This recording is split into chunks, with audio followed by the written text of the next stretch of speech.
Hey guys, thanks for tuning in. Alright, today we're going to do a quick little before and after video on this rifle right here. This is a 6.5 Carcano Italian rifle.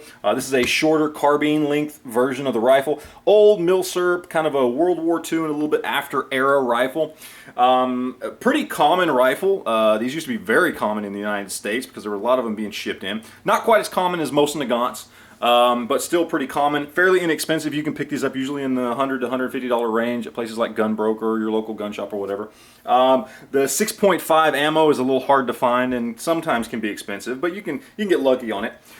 Basically, a friend brought this to me, and he wanted to get it fixed up. Obviously, you can see here it's missing a piece down here. This is the trigger guard and magazine assembly that pops onto the bottom. It's missing that.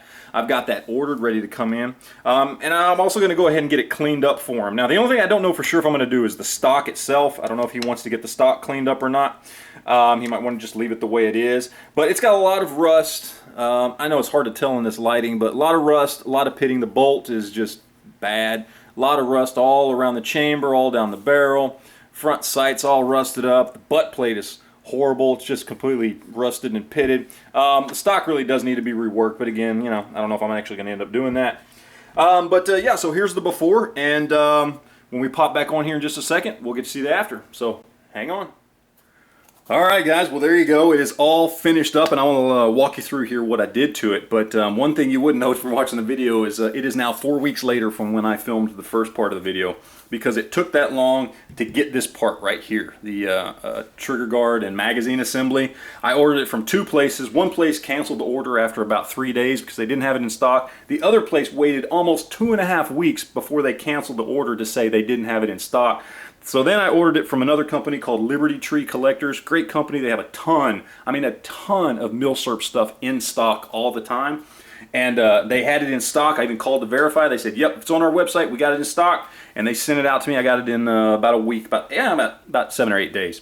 So anyway, so got that done, obviously. Now, first thing you can tell right off the bat, of course, is the finish. I went ahead and redid the stock. He didn't ask me to, but I thought, you know what, I just can't leave it looking the way it did. So, of course, I true oiled the stock, and it came out looking pretty damn nice.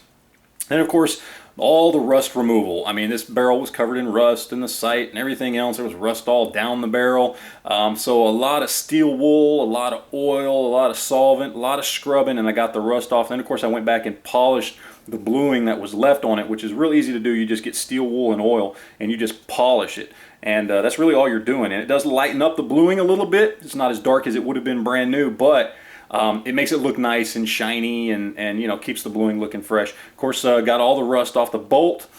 Still got a lot of pitting on there. Can't take the pitting out without grinding into it, and I'm not going to do that. But you know, it looks nice. I will tell you, the bolt on these, man, whew, rougher than a Mosin Nagant, and the trigger pull, yeah, it's rougher than the Mosin Nagant too. This is kind of a, yeah, as nice and light and short as this is, the Mosin Nagant's actually a more refined rifle than this thing. So yeah, that's something, isn't it? And then of course the butt plate there, got all the rust off of that. Had to sand that off and just put a light kind of coating of blue on there just to prevent it from rusting up again.